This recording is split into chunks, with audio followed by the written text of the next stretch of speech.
같이 기도하심으로 8월 31일 주일 예배를 하나님께 드립니다. 참 좋으신 아버지 하나님, 하나님의 은혜를 생각할 때 그저 감사할 따름입니다. 뜨거운 여름에 8월을 보내게 하시고 큰 대과 없이 은혜 중에 있게 하시니 감사합니다. 이제 오국백과가 익어가는 가을을 바라보며 9월을 소망합니다. 하나님께 감사하며 드릴 수 있는 풍성함을 열매를 통해서 나타낼 수 있도록 우리의 믿음을 붙잡아 주시고 건강과 우리 삶을, 가족을, 우리 직장과 일터를 붙잡아 주옵소서. 하나님, 오늘도 8월을 마무리하며 9월을 소망 가운데 예비하며 나아갈 때 우리의 찬송과 기도와 간구를 들어 응답하여 주옵소서. 이제 사도신경으로 신앙을 고백합니다. 나는 전능하신 아버지 하나님, 천지의 창조주를 믿습니다. 나는 그의 유일하신 아들 우리 주 예수 그리스도를 믿습니다.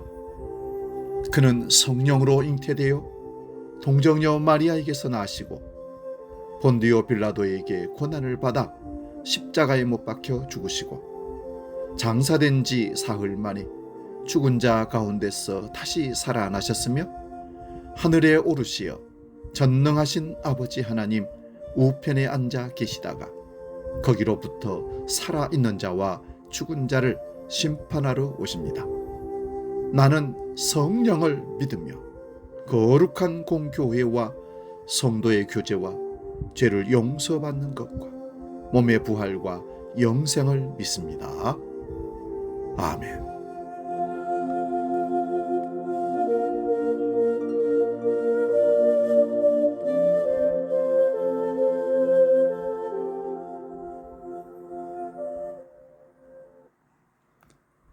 찬송가 438장 내 영혼이 은총 입어 함께 찬송합니다.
오늘 우리에게 주신 하나님 말씀은 신약성경 누가복음 10장 1절에서 11절의 말씀입니다.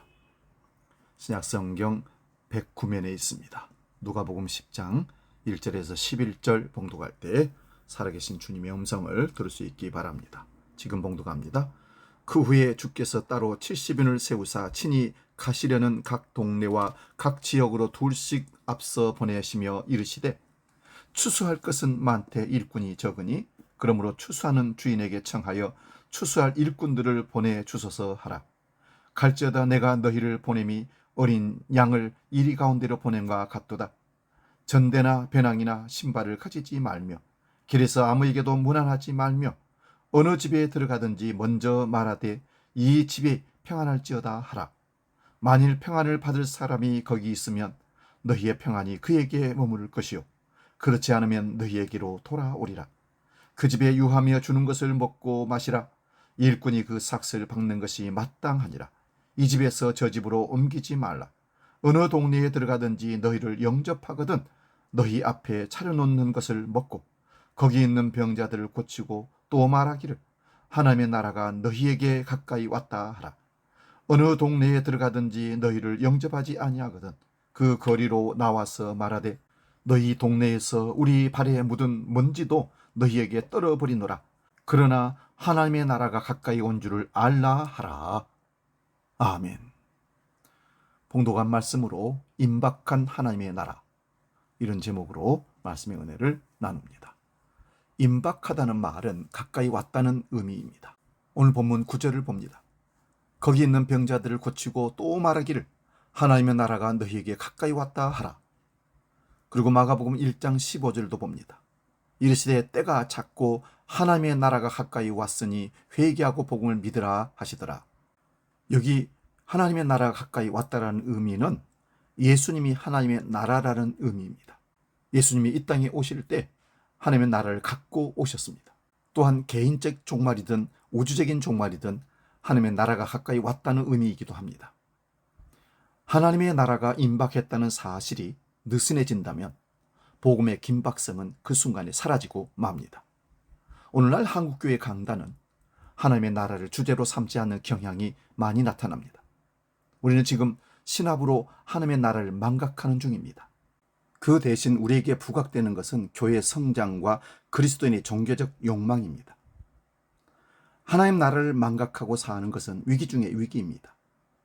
오늘날 이걸 위기로 느끼는 사람들은 그리 많지 않은 듯합니다. 오늘 위기를 위기로 인식하지 못하는 이유는 우리가 하나님의 나라에 관심이 없기 때문입니다. 관심이 없다는 건 곧 하나님 나라를 모른다는 뜻이기도 합니다. 초기 기독교의 선교 지향적 정체성이 오늘 설교 본문 속에서는 예수 공생애 중에서 벌어진 어떤 얘기와 연결되어 표현됩니다. 예수께서 70명의 제자 무리를 둘씩 짝지어서 선교 파송을 보내셨다고 합니다. 다른 복음서에는 나오지 않는 얘기입니다. 예수님께서는 제자들이 여러 동네에 들어가서 해야 할 일을 자세하게 설명하셨습니다. 일종의 선교 매뉴얼 같은 겁니다. 본문 3절을 보면 내가 너희를 보냄이 어린 양을 이리 가운데로 보낸 것 같다라고 말씀합니다. 누가복음 공동체가 처한 상황에 대한 아주 적절한 표현입니다. AD 70년에 예루살렘이 로마 제국에 의해서 멸망당한 후에 유대계는 성전 종교의 특징을 잃고 율법 종교가 되어버립니다. 유대교의 율법을 받아들이지 않았던 그리스도인들은 회당에서 축출당합니다. 교회 공동체가 소멸할 수도 있는 상황입니다.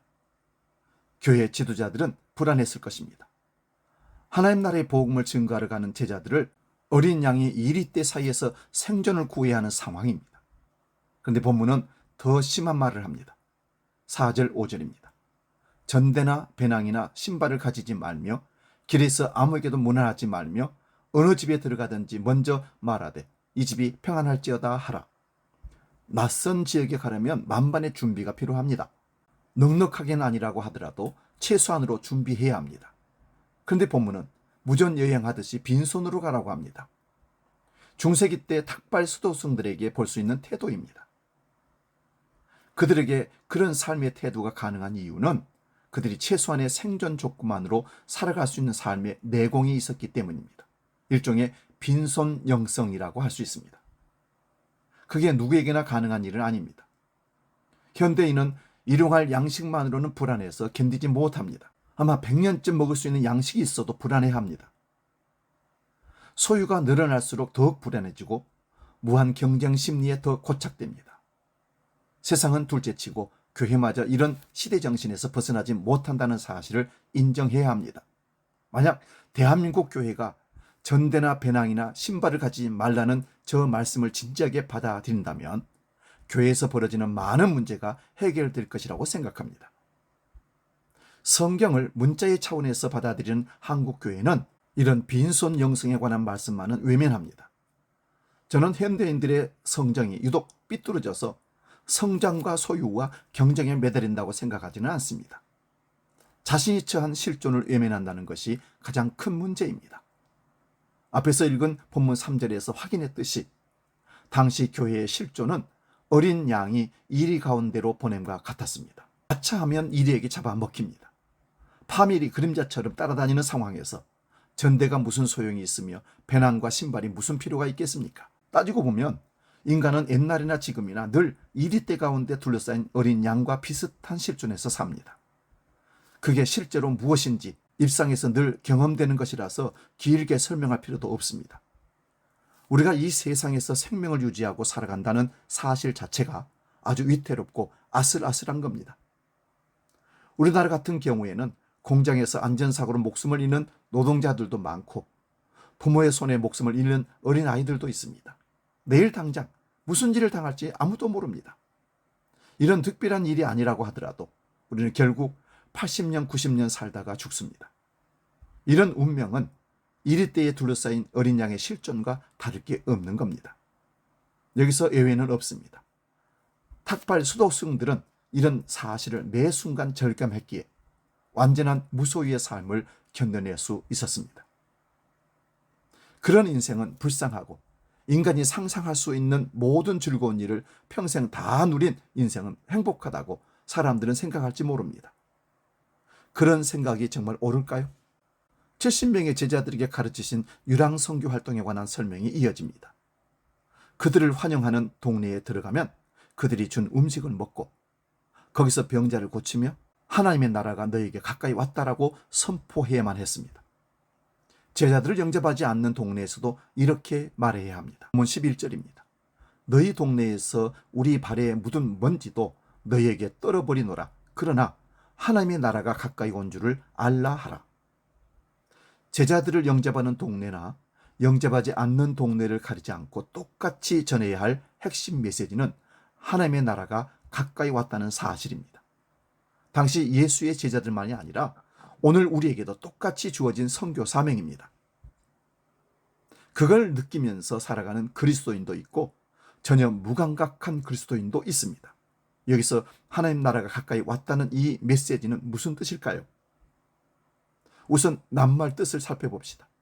하나님의 나라는 그리스도의 번역입니다. 하나님의 나라는 나라만이 아니라 주권과 다스림이 있다는 뜻입니다.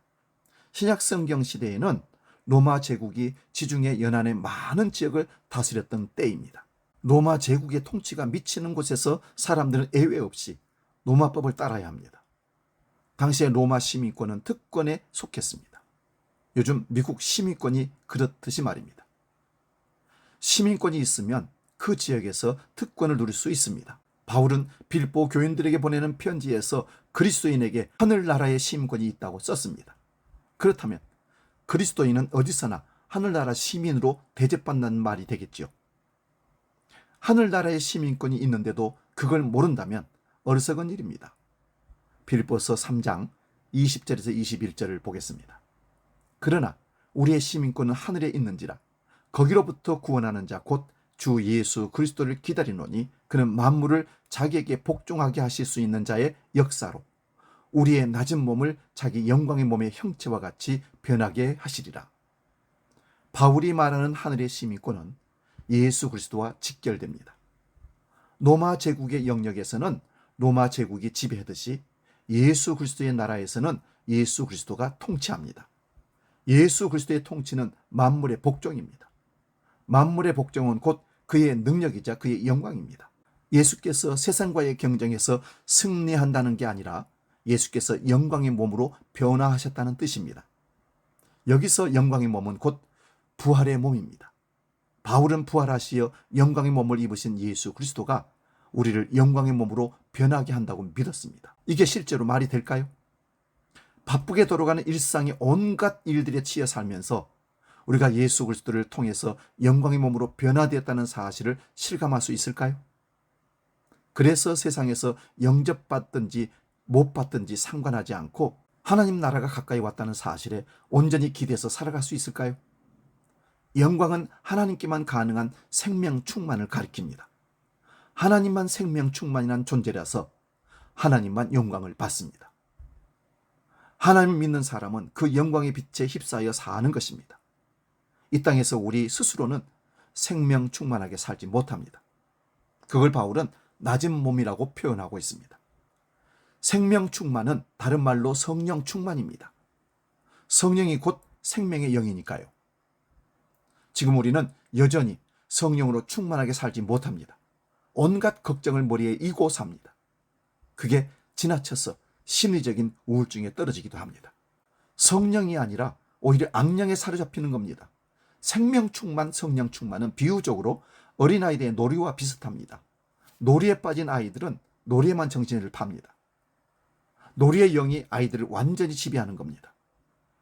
어린아이들이 놀이에 집중하듯이 우리가 성령에 집중하면 우리는 영광의 몸으로 변화될 것입니다. 우리는 아직 영광의 몸으로 완전하게는 변화되지 못했습니다. 완전한 영광의 몸은 종말에 완성될 것입니다. 그게 실제로 어떤 몸인지는 아무도 모릅니다. 씨앗만 본 사람은 거기서 꽃이 핀다는 사실을 상상할 수 없고, 애벌레만 본 사람은 그게 변해서 나비가 된다는 사실을 상상할 수 없는 것과 같습니다. 우리 그리스도인은 인류 역사에서 예수만이 영광의 몸으로 변화되었다고 믿습니다. 영광의 몸으로 변화한 예수를 통해서 우리 역시 종말의 생명인 영광의 몸으로 변화될 미래를 기다리면서 지금을 삽니다. 여기서 중요한 것은 예수님과의 관계입니다. 우리가 예수의 제자가 되는 것입니다. 예수의 제자로 사는 사람은 아직 낮은 몸에 묶여서 살지만, 육신에 묶여서 살지만 영광의 몸을 기다립니다. 아이들이 친구들과 노는 때를 기다리듯이 신부가 신랑을 기다리듯이 말입니다. 그 순간이 바로 생명 충만한 하나님 나라이기 때문입니다. 하나님의 나라는 결국 세상 종말이 와야 그 실체가 드러나니까 지금 우리와는 아무 상관이 없다고 생각할 수도 있습니다. 그러나 그렇지 않습니다. 꽃처럼 영광스러운 몸의 미래가 오늘 씨처럼 사는 우리의 삶과 연결되어 있습니다. 영광스러운 삶이 미리 당겨서 들어온 것입니다. 이를 하나님 나라가 가까이 온 것이라고 말할 수 있습니다. 그래서 우리가 지금 씨처럼 단조롭게 사는 것 같으나 내면에서는 꽃처럼 풍요롭게 삽니다. 겉모양은 씨지만 속사람은 꽃입니다. 꽃은 씨 안에서 움표되어 있기 때문입니다. 문제는 우리의 관심이 씨에만 머물거나 씨의 미래인 꽃에 전혀 기대하지 않는다는 데에 있습니다. 그런 겉모습보다는 그가 꽃이라는 미래를 당겨서 오늘 현재를 사는 것이 핵심입니다. 이를 우리의 일상과 연결해서 조금 더 구체적으로 말씀드리면, 우리 그리스도인은 나이가 들면서 어떻게 변화 완성되어야 할까요? 어떻게 우리는 영광의 몸에 가까이 갈 수 있을까요? 한 가지 특징은 영혼의 평화가 충만해져야 합니다. 문학적으로 표현하면 영혼에서 향기가 나는 사람이 되는 겁니다. 말을 교양 있게 하거나 옷차림이 세련되거나 세상에서 높은 자리에 올라갔다고 해서 영혼의 향기가 나는 게 결코 아닙니다. 그의 영혼이 하나님의 평화로 충만해야만 그게 가능합니다. 영혼이 하나님의 평화로 충만한 사람은 누가 알아보지 않아도 고유하게 빛나는 야생화처럼 자기의 삶을 다른 사람과 비교하지 않습니다. 다른 사람의 좋은 조건을 부러워하지 않고 다른 사람을 시기하지도 않습니다. 그의 영혼이 하나님의 평화로 충만하니까 상대적 우월감이나 열등감에 떨어지지 않습니다. 하나님 나라가 가까이 왔다는 말은 우리를 생명 충만하게 하는 하나님의 평화가 바로 옆에 왔다는 뜻입니다. 왜 어떤 사람에게는 하나님의 평화가 느껴지지 않을까요? 예수 당시에도 마찬가지였습니다. 나를 따르라는 예수의 말씀을 받아들인 사람은 그렇게 많지 않습니다. 종교 전문가들인 제사장과 서기관과 바리새인들은 오히려 예수님을 거부했습니다. 예수 그리스도를 믿음으로써 죄와 죽음에서 해방된다는 기독교의 복음이 그들에게는 너무 밋밋했던 것 같습니다. 율법과 종교적 업적과 교양과 스펙 쌓기가 그 무엇보다 중요하다는 생각에 묶여서 살았기 때문에 값없이 주어지는 하나님의 평화, 은혜를 느낄 수가 없었습니다. 요즘식으로 말하자면 서울에 있는 인류대학교에 나와서 높은 연봉을 받지 않으면 행복하게 살지 못한다는 고정관념에 묶이는 겁니다. 자기들이 잘났으니까 늘 그런 대접을 받으려고 안간힘을 씁니다. 그러니 어떻게 그의 영혼이 평화로울 수가 있겠습니까? 여러분, 하나님의 나라를 기쁨의 나라나 사랑의 나라로 생각해도 됩니다.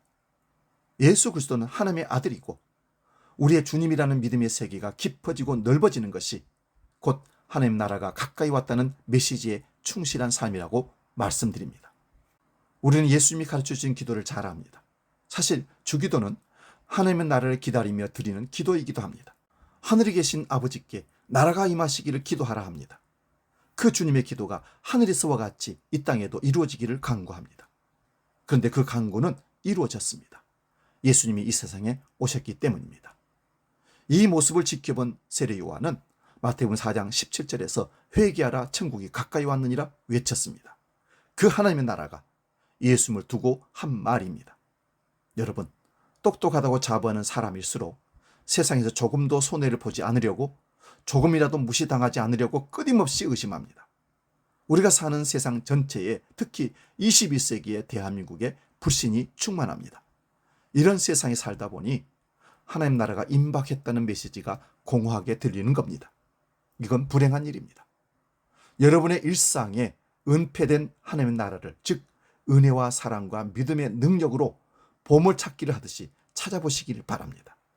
마태복음 13장 44절에 따르면 천국은 밭에 감춰진 보화 같고, 45절에 따르면 천국은 좋은 진주를 구하는 장사꾼과 같다고 말합니다. 무조건 서두르면서 열을 낸다고 해서 찾아지는 게 아닙니다. 예수 그리스도 안에서 찾아야 합니다.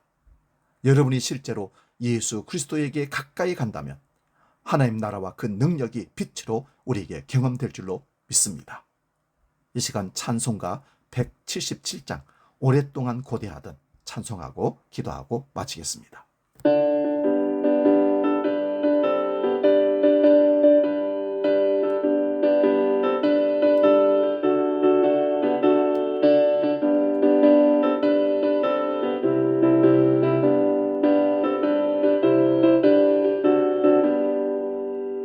오랫동안 고대하던 천년 왕국 이를 때 주의 신부 공중으로 들려 올라가겠네.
기도하겠습니다.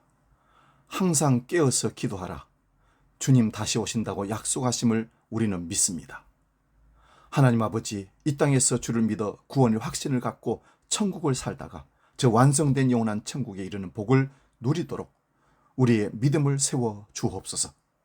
아직도 임박한 하나님 나를 알지 못하고 준비하지 않는 믿음이 연약한 이들을 말씀과 기도로 성령의 인도하심으로 깨닫게 하시고 충만케 하시어 우리 모두가 천국에서 영생을 누리는 은혜를 누리게 하여 주옵소서. 이 땅의 심판주로 다시 오시는 예수 그리스도의 이름으로 기도하옵나이다. 아멘. 이제는 길이요 진리요 생명이시며 천국을 가지고 이 땅의 심판주로 오시는 예수 그리스도의 은혜와 아버지 하나님의 크고 놀라우신 사랑과 성령님의 감화 감동 역사 충만케 하심이 믿음으로 천국을 사모하며 기다리는 모든 죄의 권속들 머리 위에 영원히 함께 하시기를 간절히 축원하옵나이다. 아멘.